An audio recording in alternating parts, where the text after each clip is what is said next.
Alright, so with the Cupid boss released, we have 2 new eggs or 3 pets from the update.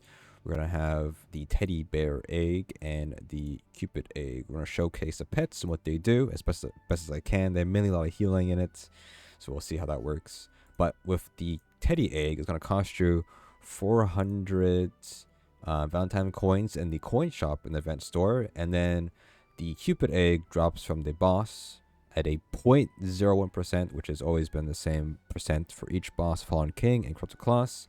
So we're going to show you guys that as well. So with the inspection of Teddy Egg, we have 3 different pets, but I would say the purple here and the legendary orange will have the same ability, I would say, but then the Broken Heart one, I guess the gothic one, I don't know, has a different ability. So we'll see those abilities real quick. So let's go ahead and hash this thing real quick and show you guys if we get anything. Maybe we get the legendary, I don't know, we'll see. I think we got the 28%, which is the other one. There is that. So let's go get the other ones real quick. Alright, we're gonna go ahead and show you guys the purple one, the epic or 4-star. All it does is that it will, if you just group these enemies together, it'll do a bunch of AoE 3 times. So you can just click on it right this. You can walk away if you want, and it will attract them as well. So they're attracted to the teddy bear. They're stuck there, not following me. Now they're gonna follow me. So you do it again. So it's like the Spirit Archer E, but it doesn't taunt them anymore. So or it used to taunt them, it just slows them. But do it again. You see they're all taunted. The damage, I made it very low so it can show you guys. Instead of one-shotting enemies, it does a lot of damage if I level them up and have a sword or weapon, but they do a lot of damage if I have to level it up. So don't worry about that part about it. And then we have the other one, the 28%. This one here is the same thing, but we heal. So I'm gonna take some damage real quick. I don't know if these guys would do damage to me. Okay, they will. So let me grab all of them real quick. Okay, so it's the same thing, but instead we're gonna get healed. So you'll see we'll get a buff that says we heal 10% of our health. So here, bigger range, 10%. You can see the buff right here.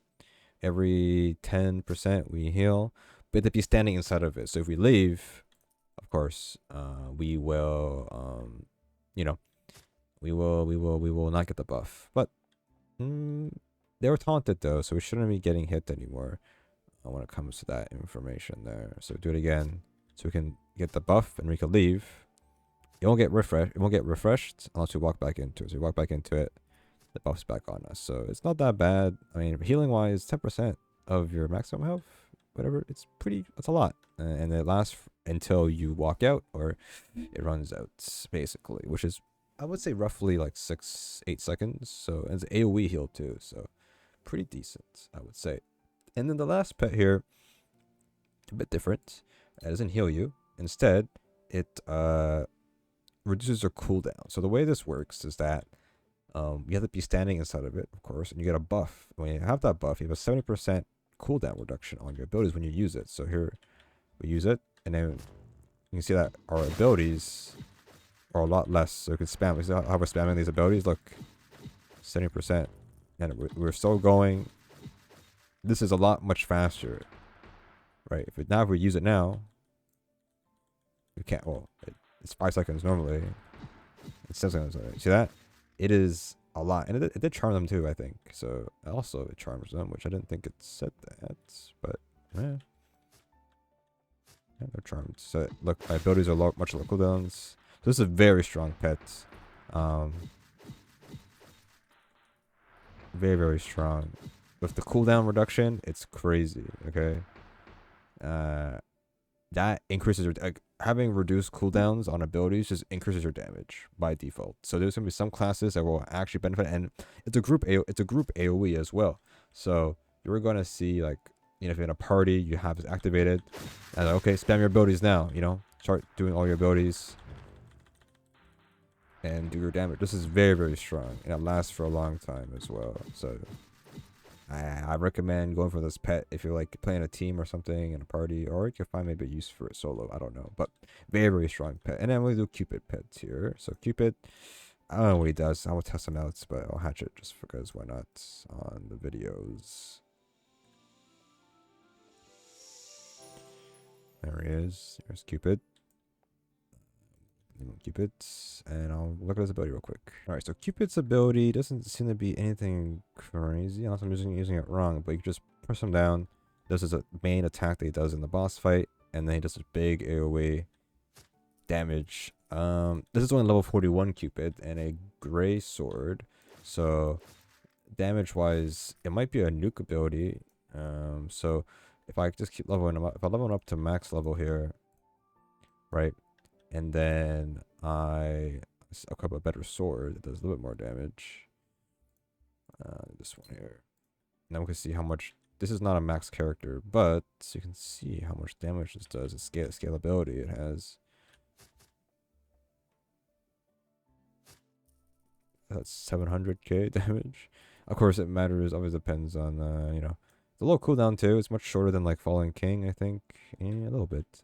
But you can use it whenever you want. It doesn't target a enemy. You can just plot it down whenever you want and just place them down. So like it does it like that. Maybe you're good for farming, here we go. Just that's a lot of damage. I don't know.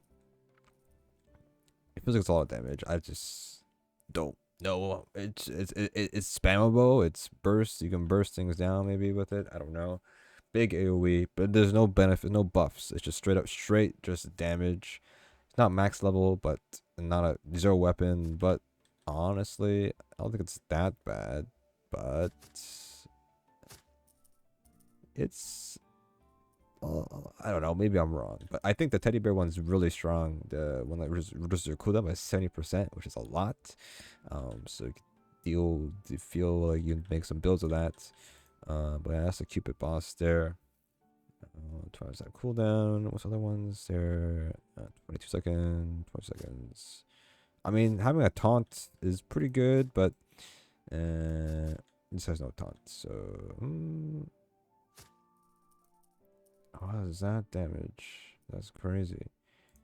I don't even know. Anyways, that's it. That's the video. Hope you guys enjoyed it. Like I said, get them from the boss, and you get them from the shop. So just make sure you farm the coins. The boss is available to farm. Challenge mode will give you a lot more coins, but you can see that you can just buy the shop teddy egg for 400 coins here, and then you can get the egg as a drop from a chest. It's not a boss drop from like the floor. It is a drop from the chest. So it's kind of, you can't really predict you're gonna get it or not because it's an orange. So a 6-star. Or whatever, 5-star, right? A 5-star. So you might see, oh, it's coins, or it could be the egg. It's either or. But you could either open it or wait for it to be tradable after the event ends, which is in value. Usually, these are very expensive in terms of value. So there's that. Anyways, I really enjoyed that. That is the pet showcase there. Pretty decent stuff today, and yeah. So hopefully, you guys enjoy that.